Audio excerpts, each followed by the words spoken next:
mẹ làm tha sải phán ăn với sập biệt hay chắc chè បាទ chàng được khổ quạt phải dồi man đặc đà lọ ហើយមិនដែរបរិយាកាសរបស់យើងនៅខាងនេះបង សម្រាប់ environment outdoor ស្រួលហើយ fresh អត់មានសម្ពាធទេយើងហែលេងបានមើលបរិយាកាសជុំវិញខ្លួនបាន មិនដែរបងសម្រាប់ការទៅលើការបរៀនរបស់គ្រូរបស់យើង ពិសេសមែនតើលោកគ្រូព្រោះយើងលើកទី1ចឹងគាត់អត់បខំយើងឯងមួយគាត់បែប fun អញ្ចឹងណាអត់ដាក់សម្ពាធទៅលើសិស្សដូចបច្ចៈពីដើមដែរ បាទបងបាទអញ្ចឹងឃើញពួកបងរៀនទៅលឿនឃើញថ្ងៃទី1គាត់អាចទៅបានទាំងអស់គ្នាអញ្ចឹងថ្ងៃទី1ទីពួកគាត់អាចហៅបានទាំងអស់គ្នាតែម្ដង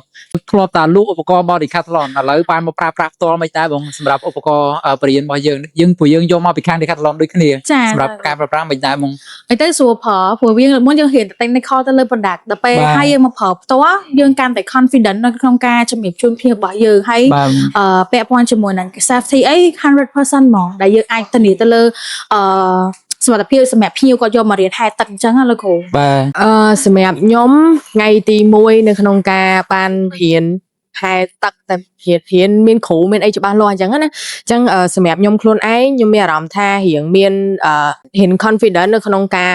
ហែជាងមុនកាលពីមុនយើងចេះតែហែលេងអញ្ចឹងទៅអញ្ចឹងវាអត់មានស្តង់ដារអត់មានអីត្រឹមត្រូវទេអញ្ចឹងវាមិនសូវជាត្រូវអីហ្មងអញ្ចឹងណាអញ្ចឹងដល់ពេលដែលខ្ញុំបានរៀនថ្ងៃនេះគឺមានវគ្គចាប់ផ្ដើមពីត្រូវរៀន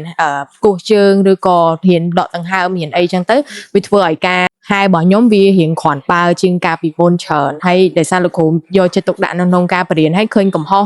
ភ្លាមប្រាប់ភ្លាមអញ្ចឹងទៅពួកខ្ញុំរៀនពីកំហុសផ្សេងហើយអញ្ចឹងធ្វើឲ្យការរៀនរបស់ខ្ញុំអាចថារៀងទៅលឿនបន្តិចដែរជាមួយវគ្គដែលរៀនក្រោយទៀតសង្ឃឹមថានឹងឆាប់ចេះជាងនឹងអញ្ចឹងណាចា សម្រាប់ខ្ញុំ first impression របស់ខ្ញុំពេលមកដល់នេះគឺខ្ញុំជឿចិត្តបរិយាកាសនៅនេះហើយស្រឡះហើយស្រួលរៀនមែនតើហើយ first time ខ្ញុំដែលខ្ញុំរៀនបងព្រោះរហូតដល់ខ្ញុំបានតែហែលេអញ្ចឹងណាបងអញ្ចឹងថ្ងៃនេះខ្ញុំមានអារម្មណ៍ថាគ្រូគាត់ព្យាយាមmake